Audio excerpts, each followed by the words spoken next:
Hello, ഒരിക്കൽ കൂടി Gracy ഫാമിലേക്ക് സ്വാഗതം ചെയ്യുന്നു. അത് വീഡിയോ ഞാൻ നമ്മുടെ രാഹൻ ഫ്രൂട്ടിന് വേണ്ടി സാഫ് മിക്സ് ചെയ്ത് റെഡിയാക്കി വച്ചിട്ടുണ്ട്.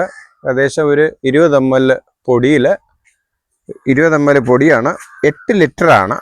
ഇതിനകത്ത് ഞാൻ മിക്സ് ചെയ്തിട്ട് ശകലം വേപ്പെണ്ണ കൂടെ അതിനകത്ത് ഒഴിച്ചിട്ടുണ്ട്. അപ്പം ഇതിനൊരു സ്മെല്ലുണ്ട്, അത് ഞാൻ മിക്സ് ചെയ്ത് വെച്ചിട്ടുണ്ട്. ഇപ്പം ഇത് അടിക്കാൻ വേണ്ടി ഫംഗസ് ഒന്നും വരാതിരിക്കാനായിട്ട് നല്ല പരുവാണ് ഇത് അടിക്കാൻ. ഇതിൻ്റെ ഒരു പ്രത്യേകത കണ്ടോ, ഈ ഒരു മഞ്ഞ പുള്ളി വരുന്നുണ്ട്.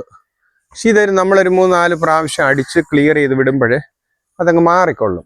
ഇത് നമ്മൾ അടിക്കുമ്പോൾ അത് ക്ലീനായിട്ട് നനച്ച് ഫുള്ള് അടിച്ചു കൊടുക്കണം ഈ തണ്ടിൽ. കണ്ടോ,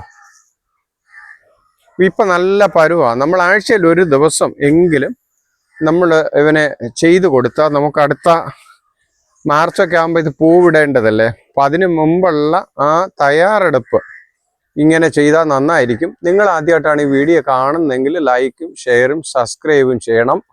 നമ്മുടെയൊക്കെ കൃഷികളിൽ നമ്മളിത് ചെയ്യാവുന്ന ഏറ്റവും വലിയ കാര്യമാണ് ഈ സാഫ് നമ്മൾ ശരിക്കും സ്പ്രേ ചെയ്ത് പിടിപ്പിക്കണം. കണ്ട, ഇത് പുതിയ തണ്ടാണ് വരുന്നത്. ഇതിലെല്ലാം നല്ല ഭംഗിയായിട്ട് നമ്മൾ ചെയ്ത് കൊടുത്തു കഴിഞ്ഞാൽ അഡ്വാൻസ് നമ്മളിത് ചെയ്യണം. എപ്പോഴും നമ്മളിത് അഡ്വാൻസ് ചെയ്ത് വിട്ടാലേ നമുക്ക് അതുകൊണ്ടൊരു മെച്ചം നമുക്ക് അതിനകത്ത് വരത്തുള്ളൂ.